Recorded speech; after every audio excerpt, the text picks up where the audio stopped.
What's in your Bible? Hosea 3:1, wine or raisin cakes? All right, let's see it.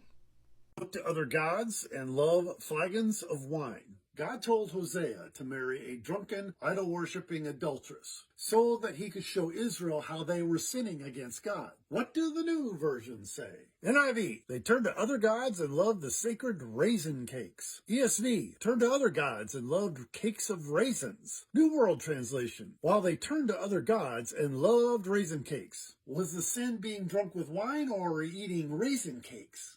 So this is 100% about raisin cakes, but it's not just that the author doesn't like that people eat raisin cakes. Ashishe anavim is the Hebrew phrase in question here, and it literally means cakes of dried grapes. And this is a reference to a specific type of cake that is used in rituals that the Hebrew Bible associates with fertility deities. Ashisha is the main word. It refers to a cake made from compressed dried grapes or from raisins, and anavim is a word for grapes as well. And we see the word ashisha used in 2 Samuel 6:19, in Hosea 3:1, in Song of Solomon 2:5, and 1 Chronicles 16:3, and this is related to the idea that we see in Jeremiah 7:18 of baking cakes for the Queen of Heaven. These are specific types of food used as offerings in these rituals. Now, the King James Version renders this flagons of wine, and there's a specific reason for that. And the reason is that the Hebrew lexicon they were using and the English translations that preceded the King James Version were basing their understanding of this word on its use in medieval Hebrew, which is a different sense from its use in biblical Hebrew.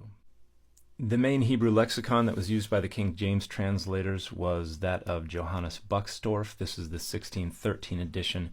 They relied on a 1607 edition.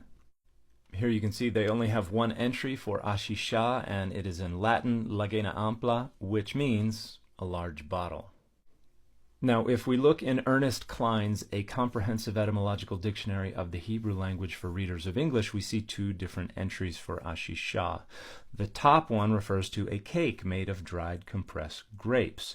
The second one, which has small caps MH next to it, which means medieval Hebrew, bottle of glass or a flagon, and this is deriving from an Aramaic word. Now we can go to Halot, which is the Hebrew and Aramaic lexicon of the Old Testament, which is only concerned with what's in the Hebrew Bible, and we only have the one entry because that medieval Hebrew word is not in the Bible. Here, based on Judean Aramaic that is more ancient than the medieval, the word is ashishota, and Middle Hebrew it is used to refer to a raisin cake made of dried compressed grapes. You can also go to David Klein's Dictionary of Classical Hebrew to see basically the same. It refers to a raisin cake made of dried grapes. Now, the King James Version is not the originator of this misunderstanding. They're just revising the Bishop's Bible, which has wine pots, and the Bishop's Bible is revising earlier versions. The Geneva Bible has wine bottles. If you go back to the Matthew, the Coverdale, or the Great Bible, you have wine cans. If you go back to the Wycliffe Bible, however, the first English translation of the whole Bible, you have the dregs or the lees of grapes, which is based on the Vulgate's rendering the husks of grapes. Now, if you go back to the Septuagint, we arrive back at the idea of raisin cakes. On the right here, we have the passages in the Hebrew Bible that have that word ashisha, and on the left, we have the ancient Septuagint or Greek translation of those passages.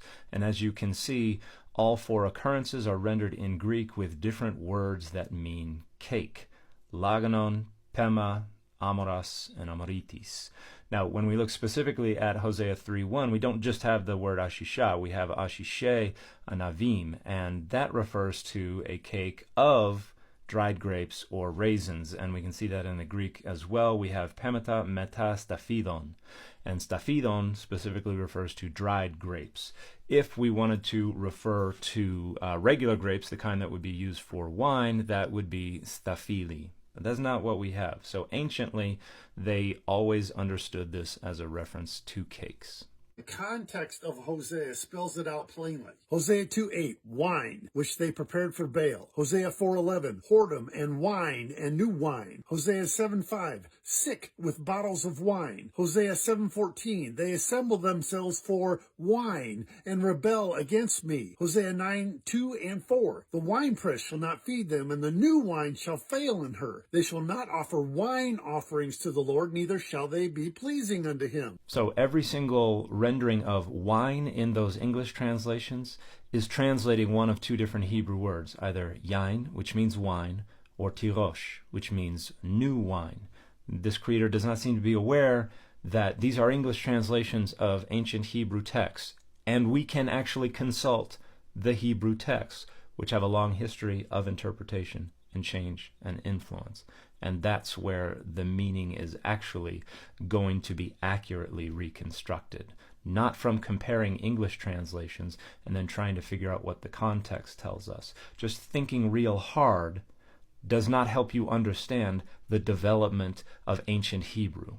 Nowhere are sinful raisin cakes anywhere in Hosea, or anywhere else in the Bible for that matter. Wine, on the other hand. So as I've shown, it occurs in a few other places where we find that Hebrew word ashisha.